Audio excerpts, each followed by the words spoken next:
명절이 시작되는 안식일, 우리가 돌아가야 할 진짜 고향인 하늘나라를 생각하시는 그런 안식일 되기를 먼저 바라겠습니다. 이 좋은 날에 우리 담임 목사님의 아주 스마트한 설교를 들으셔야 되는데 좀 덜 스마트한 제가 자리에 섰습니다. 성령님께서 친히 우리 마음에 말씀해 주시기를 바라겠습니다. 고린도후서 3장 15절의 말씀을 읽어드리겠습니다. 너희가 믿음에 있는가? 너희 자신을 시험하고 너희 자신을 확정하라.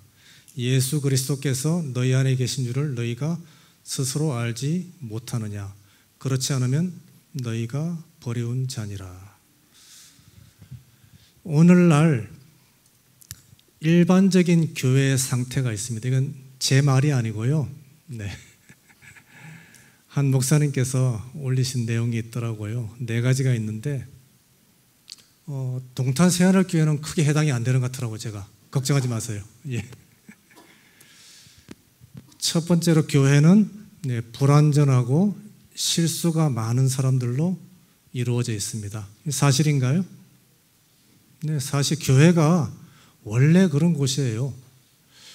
그 교회론이라고 하죠. 교회가 어떤 곳인가를 이렇게 제가 설교를 들은 적이 있었는데 가장 인상 깊었던 내용이 뭐냐면요, 교회는 병원이다. 그러니까 교회는 아픈 사람들이 모이는 곳이에요. 온전한 사람이 모이는 곳이 아니라 아픈 분들이 모여서 하나님께 치료를 받고 또 그 치료함 받은 사람들이 다른 사람들을 치료해 주는 그런 곳이 병원이에요. 교회예요. 여러분들이 교회 와서 혹시 좀 내 기준에 미달하는 분들을 보더라도 실망하지 마세요. 왜냐하면 교회는 원래 그런 곳이에요. 불완전하고 아픈 사람들이 와서 치료받는 곳이에요. 두 번째는 뭐냐면 영적으로 미지근한 상태가 이미 오래되었다는 거예요. 느끼십니까? 이유가 뭘까요?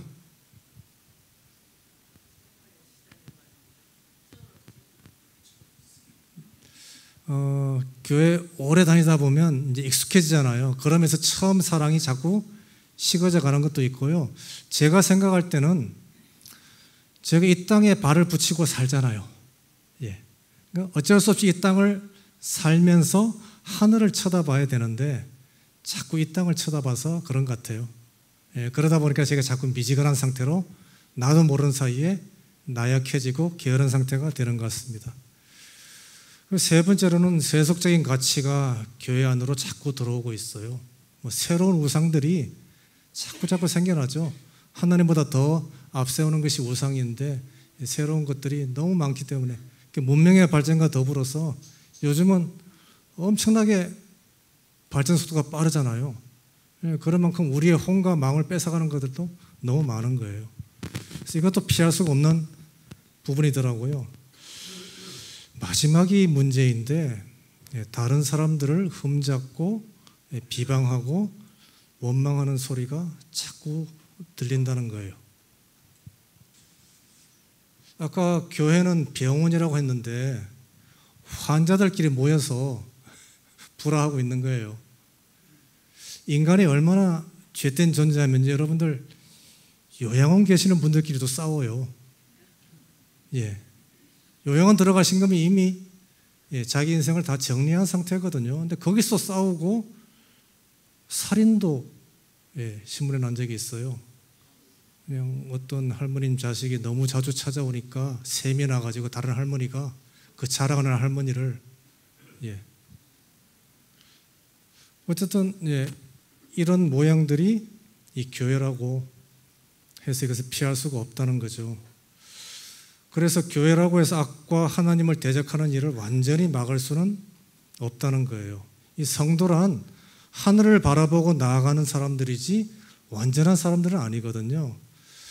그래서 오늘 제가 준비한 것은 제목이 자가 점검이잖아요.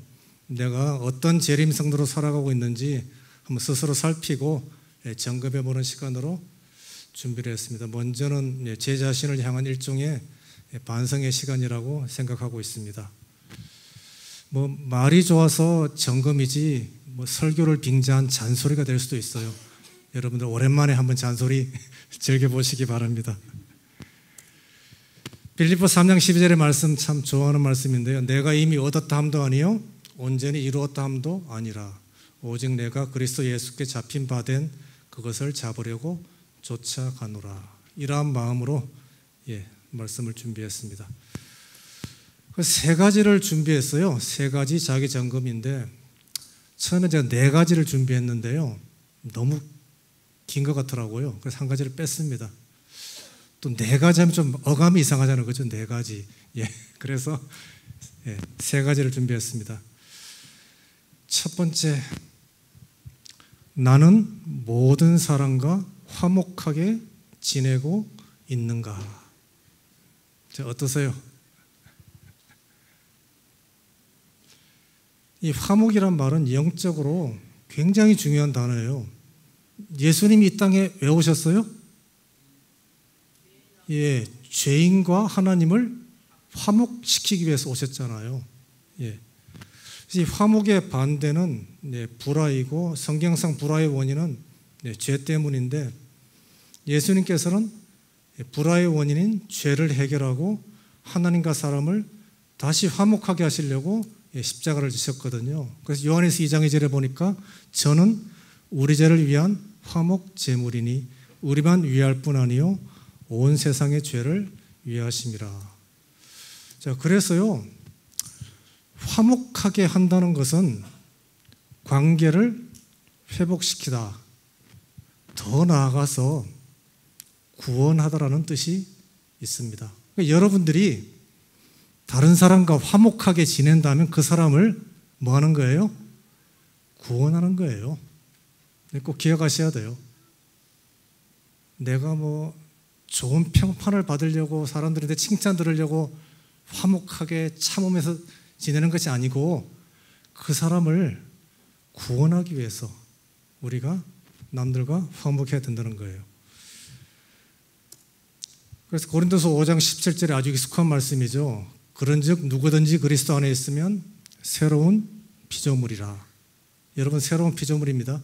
이전 것은 지나갔으니 보라 새 것이 되었도다. 모든 것이 하나님께로 났나니 저가 그리스도로 말미암아 우리를 자기와 화목하게 하시고, 그 다음 말씀이 중요해요.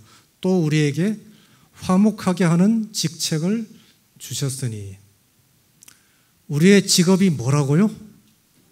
화목하게 하는 거예요. 여러분들 가정에서 또 교회에서 화목하게 하는 사람이 돼야 돼요. 하나님의 아들이라면. 우리의 직분은 화목하게 하는 것이다. 꼭 기억하시기 바랍니다. 그래서 다른 사람과 화목하게 지낸다는 것은 그 사람을 구원하는 거예요. 단지 좋은 사람이 되려는 것이 아니라 그를 구원하기 위해서 우리가 그 사람과 화목하게 지내야 됩니다. 여러분들 교회 나오지 않고 혼자 신앙생활 할 수 있나요? 할 수 있어요. 지금은 말이죠. 이 유튜브만 틀어도 얼마나 좋은 설교가 많은지 몰라요.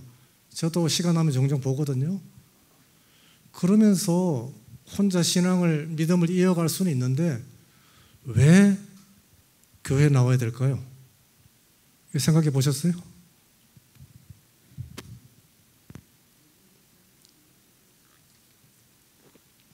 제가 어떤 목사님 설교를 들으니까 그 목사님이 정답을 주시더라고요. 정말 저는 맞다고 생각하거든요. 교회에 나오는 이유는 내가 깨어지기 위해서 나온다는 거예요. 예수님 찾아왔던 부자 법관이 있어요. 이 사람은 완벽한 사람이에요. 젊은 나이에 돈도 많고 자기 입으로 모든 계명을 다 지켰다고 했거든요. 혼자서는 신앙을 완벽하게 했던 사람인데 예수님이 다른 사람들에게 사랑을 베풀려고 하니까 떠나가 버렸어요. 자기 자신을 포기하기 싫었던 거죠. 우리도 마찬가지로 그런 신앙인이 될 수가 있다는 거예요. 그래서 교회를 나오는 거예요. 교회에 나와서 내가 자꾸 깨어지고 상처를 받고 그러면서 회복되면서 하나님의 모습으로 변화가 되는 거거든요. 그래서 내가 구원을 받았는지 안 받았는지 스스로 확인할 수 있는 증거가 한 가지가 있는데 바로 나는 다른 사람과 화목한가예요. 심각하게 생각하셔야 돼요. 이 부자 법관처럼 모든 계명을 다 지켰다고 말할 수도 있을 거예요. 근데 남들과 화목하지 못하다면 사랑이 없는 거예요. 그 속에. 그에게는 구원이 있을 수가 없습니다. 제가 교회 다니다가 저는 여러 교회를 거쳐왔잖아요. 이런저런 얘기를 많이 듣는데 어떤 말 하시는 분이 있냐면요. 나 저 양반이랑 같이 하늘에 가기 싫어하는 분이 있어요. 이게 말입니까? 하늘을 포기하겠다는 거예요. 얼마나 속이 상했는지. 잘못된 태도죠. 어떻게 해서든 그분과 해결을 하고 화목하게 같이 하늘에 가야죠. 그래서 만약에 내가 여전히 다른 사람과 불화하다면 내 속에 감추어진 죄가 있는 것이고요. 또 내가 생각하는 구원에 무언가 결함이 있는 것입니다. 교회 나오면서 말이죠. 자꾸 내 목소리가 커져요. 그리고 자꾸 섭섭한 일이 많아진다면 생각해 보셔야 돼요. 내가 지금 교회를 왜 다니고 있는가? 화목하기 위해서 다녀야 되는데 그 반대로 가고 있는 거거든요. 그래서 이 화목의 비결은 딱 하나예요. 사랑하는 거예요. 내가 상대방을 사랑한다면 얼마든지 용서할 수 있고 잘 지낼 수 있거든요. 근데 그게 안 되기 때문에 제가 6월 달에 여러분들 장막회 가셨을 때 그때 제가 설교를 했었거든요. 그때 드린 말씀 혹시 기억하시나 몰라도 실제적으로 어떻게 사랑을 실천할 수 있는가를 말씀을 드렸거든요. 이제 거기 마음으로 나타내는 사랑은 이해와 용서이고 행동으로 나타내는 사랑은 희생과 나눔인데 제가 이 말씀 준비하다 보니까 전에 들었던 담임 목사님, 저희 교회 말고 제가 전에 섬겼던 목사님의 말씀이 하나 기억이 나더라고요. 사랑이란 장점을 보는 것이다. 단점이 다 있어요, 누구나. 그런데 단점만 보면 어떻게 돼요? 미워 죽겠죠. 자식도 마찬가지고. 근데 장점이 있어요. 그 장점을 볼 줄 아는 것이 사랑이거든요. 혹시 마음에 안 드는 분이 계신다면 그분의 장점을 한번 생각해 보세요. 나보다 더 훌륭한 분일 수도 있거든요. 또 하나는 뭐냐면요. 사랑은 손해보는 것이다. 손해 안 보고 사랑할 수 있어요? 여러분 자식들을 위해서 얼마나 손해를 많이 보셨어요? 금전적으로, 심정적으로, 육체적으로. 그래도 기쁘잖아요. 사랑하는 연인을 위해서 돈을 썼는데 아깝다고 생각합니까? 손해봤거든요, 분명히. 생각 안 하잖아요. 그죠? 그러니까 사랑은 손해보는 거예요. 손해 안 보시면서 교회 나오시려고 하시면 힘들어요. 그냥 내가 손해보고 말지 하는 마음으로 다니셔야만 여러분들이 화목하게 지낼 수가 있는 것입니다. 마태복음 5장 44절에 보면 말이죠. 예수님께서 하신 명령 가운데 불가능한 명령이 있어요. 너희 원수를 사랑하며. 저는 오랫동안 이 명령은 못 지키는 거라고 생각을 하고 있었거든요. 여러분들 가능하세요? 아직 원수가 나타나지 않았죠? 어렵죠. 왜냐하면 형제 자매 가족도 사랑하지 못하는데 원수를 사랑한다는 것이. 근데 그 뒤에 그 비결이 나와 있어요. 너희를 박해하는 자를 위해서 기도하라. 혹시 여러분들 원수처럼 느끼는 분이 계시다면 그분을 위해서 기도해 보시기 바랍니다. 바뀝니다. 누가 바뀌냐면 내가 바뀌어요. 그 사람이 왠지 불쌍해지고 도움이 필요한 사람 같고 내가 이렇게 하면 안 되겠다는 생각이 하나님께로부터 오게 됩니다. 그래서 여러분들 만약에 정말 교회 나오는데 정말 보기 싫어. 그러면서 신년을 같이 사는 분들도 있어요. 화해하지 않고. 그런 분들이 있다면 그분을 위해서 기도해 보십시오. 아마 나보다 훨씬 더 불쌍한 처지에 있는 사람인 것을 알게 될 겁니다. 로마서 12장 18절에 할 수 있거든 너희로서는 모든 사람과 더불어 평화하라. 할 수 없으면 포기하라는 뜻이 아니라 어떤 방법을 써서라도 화목하라는 하나님의 명령입니다. 시대의 소망에 보면 이런 말씀이 있습니다. 만일 내가 사람들의 죄를 위한 화목 제물이 된다면 세계는 밝아질 것이다. 사람들의 심령을 붙들고 있는 사탄의 속박은 깨어질 것이다. 이 말씀을요, 거꾸로 역으로 얘기하면 화목하지 못하는 심령은 사탄이 붙들고 있는 것이라는 뜻이에요. 내 의도와 상관없이 내가 누구와 화목하지 못하고 있다면 내 속에 사탄이 자리 잡고 있는 거예요. 성령님께서 지배하는 심령에는 평화와 화목이 있음을 기억하시고 이를 위해서 어려워도 노력하시고 기도하시기를 바라겠습니다. 자, 두 번째 자기 점검입니다. 나는 어떤 향기를 풍기며 사는가? 고린도서 2장 15절에 우리는 구원받는 자들에게나 망하는 자들에게나 하나님 앞에서 그리스도의 향기니. 여러분들 각자가 다 고유한 향기를 가지고 있습니다. 근데 문제가 뭐냐 하면요, 자신의 냄새는 자신이 잘 몰라요. 너무 익숙하기 때문에. 그렇다고 다른 사람이 냄새 난다고 얘기할 수 있나요? 큰 싸움 나죠. 심지어 부부 사이에서도 별로 기분 좋아하지 않아요. 냄새 난다고 그러면. 예. 자, 그리스도의 향기가 뭘까요? 다 아시는 내용인데. 예. 품성의 향기잖아요. 근데 품성의 향기는 즉각적으로 우리가 느낄 수가 있나요? 바로 느낄 수가 없어요. 오랜 세월 지나야 돼요. 네. 그런데 바로 느낄 수 있는 향기가 두 가지가 있어요. 바로 느낄 수 있는 향기. 뭐냐 하면 우리의 말과 우리의 표정이에요. 이것은 상대방이 바로 알아차릴 수가 있습니다. 이것이 우리의 향기예요.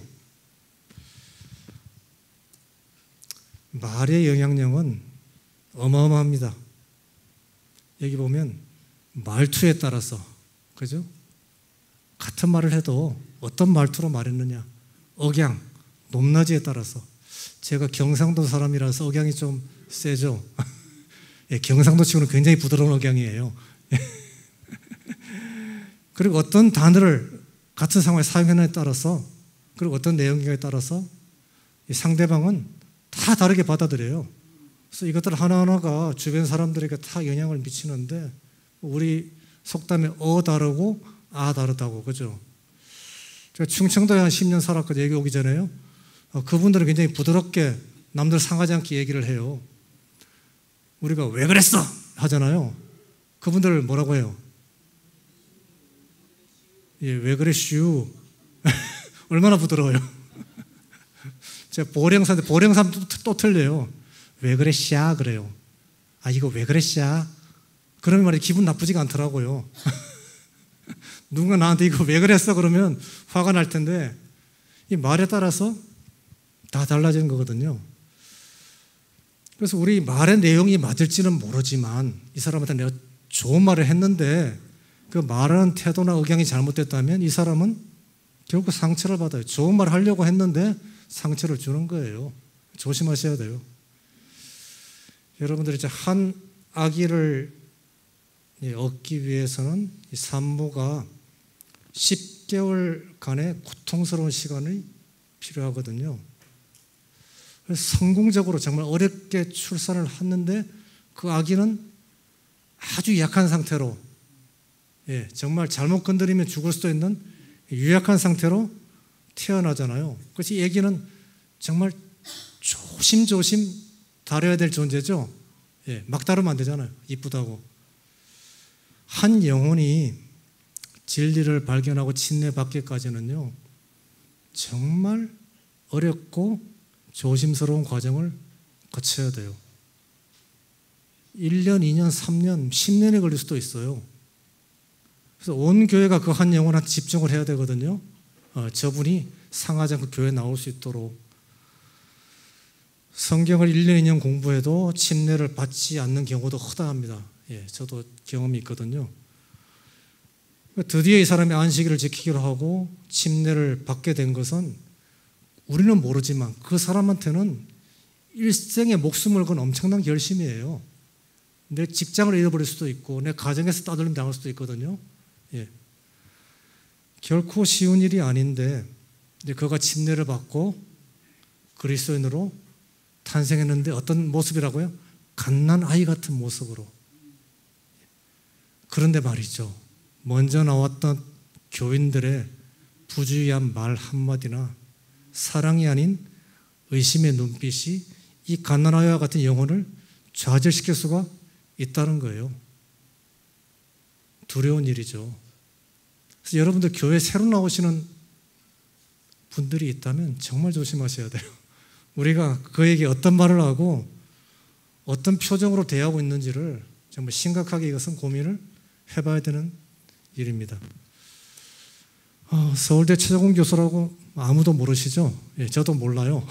근데 이분이 한 말이 재미있어서 제가 우리 차영대 반들은 기억하실 거예요. 갈까 말까 할 때는 어떻게 하라고요? 예, 가라. 이거 갈까 말까. 교회에서 야외 예배 간다는데 갈까 말까 할 때는 가는 게 이득이에요. 살까 말까 할 때는 뭐예요? 사지 마라. 예. 여러분들 고민 많이 하셨을 거예요. 예, 이게 정답입니다. 살까 말까 할 때는 이거 바로 사야 되면 사는 건데 사야 될까 말아야 될까 할 때는 사지 말라는 거예요. 줄까 말까 할 때는 주세요. 예, 그래서 이 사람 줄까 말까 할 때는 주는 게 낫다는 거죠. 먹을까 말까 할 때는 먹지 마십시오. 결코 건강에 도움이 안 됩니다. 마지막 말이 중요한데요. 말할까 말까 할 때는 뭐 하라고요? 말하지 마십시오. 안 하는 게 훨씬 낫습니다. 상대방의 비리를 봤어요. 내가 말할까 말까 안 하시는 게 낫습니다. 만약에 아무리 오랜 세월이 지나도 그 상대가 고쳐지지가 않아요.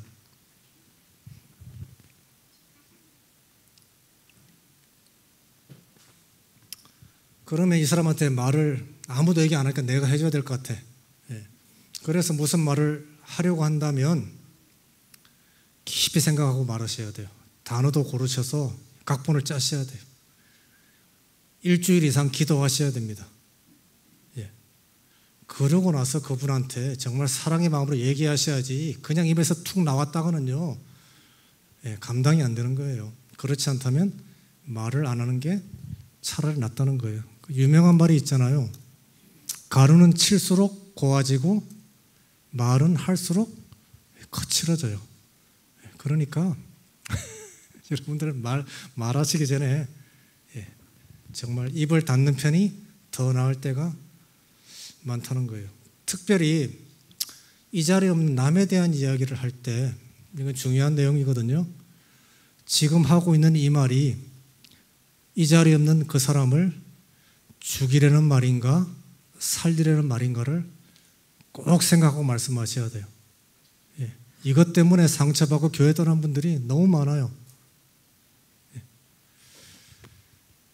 제 어릴 때 젊을 때 80년도에는요 이렇게 말을 막 함부로 하고 다니는 분들을 뭐라고 한 줄 알았어요? 공주라. 공주 들어보셨어요? 우리 박 장로님 못 들어보셨어요? 공주가 뭐의 준말이냐면 공포의 주 땡땡땡. 예. 백설공주도 있어요. 예. 백만인이 설설기는 공포의 주 땡땡땡. 공주는 되지 마시기 바랍니다. 하면 좋은 말이 있잖아요. 칭찬, 또 격려. 칭찬과 격려의 차이를 아세요? 칭찬은 잘한 걸 칭찬하죠. 격려는요, 잘 못한 일을 격려하는 거예요. 어느 게 더 좋아요? 격려가 훨씬 낫습니다. 그리고 칭찬은 말이죠, 의도된 칭찬할 경우가 있어요. 그러니까 아부하기 위해서 칭찬하는 경우도 많거든요. 예, 자식들이 잘 못했는데 용기 내라고 칭찬하잖아요. 예, 근데 그것보다는 우리가 격려의 말을 교회에서 많이 하면 좋을 것 같아요. 그리고 세 번째가 중요하죠.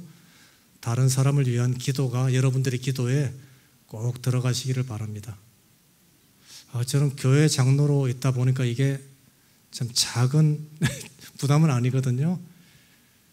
어떤 문제가 있는 분들의 이야기가 제 귀에 들려와요. 그러면 그분들을 한 분 한 분 기억을 해서 기도를 해야 되거든요. 장로니까. 어떤 때는 또 잊어버려요. 예. 최대한 하려고 노력을 하고, 여러분들도 기도하실 때 그냥 내가 필요한 청구서만 하나님께 잔뜩 내어놓지 마시고, 우리 교회 어려운 분들도 많이 계시거든요. 남을 위한 기도를 하시기를 바랍니다. 자, 그 다음에 말과 함께 표정도 큰 영향을 미칩니다. 옆에 계신 분들 한번 얼굴 쳐다보세요. 표정이 어떠신가? 자, 한번 쳐다보세요. 네. 다들 표정이 좋으시죠? 예. 자, 이 사람 표정이 어떤가요? 애매한 표정이죠? 예. 이게 제 표정을 검색하니까 제일 먼저 나오는 이미지더라고요. 그게 설명에 뭐라고 되는지 아세요? 이 표정을 지으면 94%가 이혼을 한대요. 집에서 이 표정 짓지 마세요. 그렇다고 이 친구가 누군지 아십니까? 야구 선수인데 올해 은퇴해요. 전설적인 야구 선수 오승환이라고 하는 친구인데요. 이 친구는 야구를 잘하고자 무표정을 연습을 했는지 몰라도 원래 표정이래요. 기쁠 때나 슬플 때나 화가 날 때나 항상 같은 표정이에요. 별명이 뭐예요? 아무도 모르세요? 돌부처예요. 돌부처. 예, 오승환 선수가 돌부처예요. 뭐 표정을 좋게 하라니까 나는 좋은 표정 지을 자신이 없으니까 그냥 가만히 있을래 하고 이런 표정도 하지 마시고요. 보기 좋습니까? 이분이 미남이 아니잖아요. 네, 미남이 아닌데 얼마나 호감이 가고 좋은 표정이에요. 같이 있고 싶고 뭔가 같이 사귀고 싶은. 여러분들이 교회 처음 나오시는 분들, 초신자라든가 또 다른 교회에서 전입하신 분들이 저희 교회는 많거든요. 그분들을 볼 때 이런 표정으로, 따뜻한 말과 표정으로 상대하시기 바랍니다. 내 표정 하나 때문에 이분이 교회를 영원히 떠날 수도 있어요. 그것을 기억하시면서 이 모든 것들이 참 쉽지 않은 일이지만 내 자신의 문제를 깨닫고 또 기도하고 노력하고 애쓰다 보면 하나님께서 나를 좋은 말을 전달하는 사람, 또 좋은 표정을 전달하는 사람으로 만들어 주실 것입니다. 자, 세 가지 점검 가운데 이제 마지막 점검입니다. 앞에 두 가지는 다른 성도와의 관계와 관련된 내용이었다면 마지막 한 가지는 나와 관련된 내용이에요. 나는 재림을 기다리며 준비하며 사는가? 자, 예수님이 빨리 재림하셨으면 좋겠다. 한번 손 들어보세요. 많이 계시네요. 감사합니다. 예. 그냥 내일이라도 오셨으면 좋겠죠? 저도 이제 나이가 들어가다 보니까 몸이 더 힘들어지기 전에 예수님 오셨으면 좋겠다 하는 생각은 가지고 있지만 그것은 알 수가 없거든요. 우리 인생의 최종 목표가 뭡니까? 네, 재림이에요. 네, 내 인생의 최종 목표가 뭐냐 하면 죽음이 아니고 재림이거든요. 히브리 10장 말씀을 보면 잠깐 후면 오시리가 오시리니 지체하지 아니하시리라. 나의 의인은 믿음으로 말미암아 살리라. 또한 뒤로 물러가면 내 마음이 그를 기뻐하지 아니하리라 하셨느니라. 히브리서에 잠깐 후에 오신다고 했는데 얼마가 지났어요? 2000년이 지났어요. 그래서 여러분들 개인의 재림의 시간은 언제입니까? 다 아시죠? 내가 죽는 순간이에요. 그러니까 오늘이 나의 재림이 될 수도 있습니다. 우리 성도님 모친 가운데 오늘 아침에 돌아가신 분이 계시거든요. 그럼 재림의 준비를 언제 해야 돼요? 오늘 해야 돼요. 네. 내가 죽은 다음에 얼마나 긴 시간이 흘렀던지 상관없이 내가 눈을 떴을 때는 뭘 보게 돼요? 예수님이 재림하시는 광경을 우리가 보게 되잖아요. 그러니까 내가 눈을 감는 순간이 재림이에요. 그래서 재림의 준비는 뭐냐 하면 죽을 준비를 하는 거예요. 오늘 내가 죽을 수도 있다는 거예요. 그리고 죽기 전에 내 믿음을 준비해야 될 거 아니에요.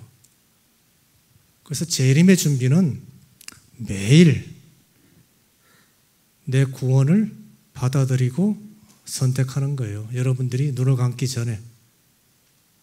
근데 세상에 휩쓸리다 보니까 이것을 다 잊어버리고 내가 죽을 수 있다는 것도 잊어버리고 하늘에 가야 된다는 것도 잊어버리고 살고 있어요.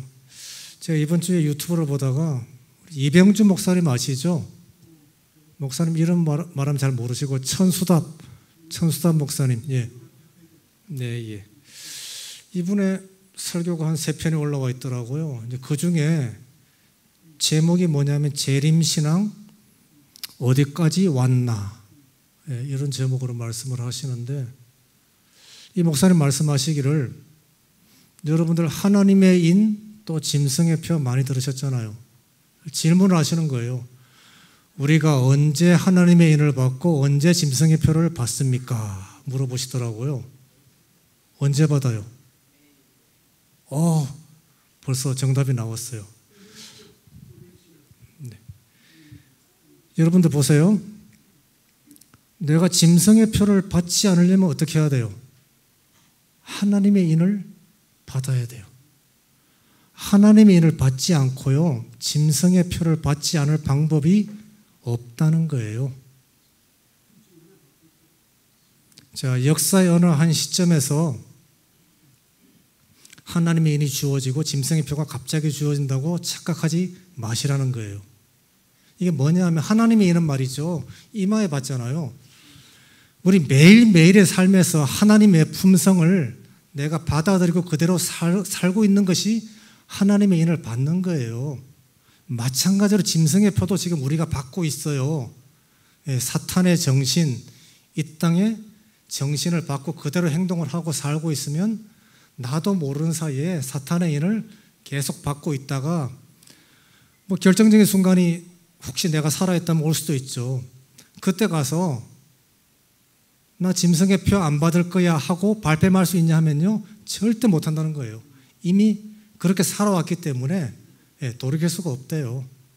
그래서 이 목사님 말씀하신 것이 뭐냐 하면 매일매일 하나님을 선택하고 그 형상을 닮아가지 않으면 훗날 결코 하나님을 선택할 수가 없다는 거예요. 무서운 사실이거든요. 오늘 여러분들이 하나님의 인을 받으셔야 돼요. 그래서 가장 중요한 시간은 언제예요? 오늘, 지금이에요. 오늘 구원을 받으시고 오늘 믿음의 선택을 하셔야 되는 거예요. 자, 그래서 오늘 3가지 자기 점검을 제가 말씀을 드렸습니다. 나는 모든 사람과 화목하게 지내고 있는가? 나는 어떤 말을 하고 어떤 표정으로 살고 있는가? 그리고 나는 재림을 기다리면서, 기다리시죠? 오늘 준비하면서 사는가를 여러분 각자가 다 고민하시기 바랍니다. 또 그리고 여러분들 가정에서 먼저 이 일이 이루어져야 돼요. 그리고 우리 교회에서도 이 일이 아름답게 이루어지기를 바라겠습니다. 모든 사람과 화목하게 지나며 우리의 말과 삶으로 그리스도의 향기를 풍기고 무엇보다 먼저 하나님 나라를 믿음으로 구하며 사시다가 저희 모두 함께 하늘에 가는 저희 모두가 되기를 바라면서 말씀을 마치겠습니다.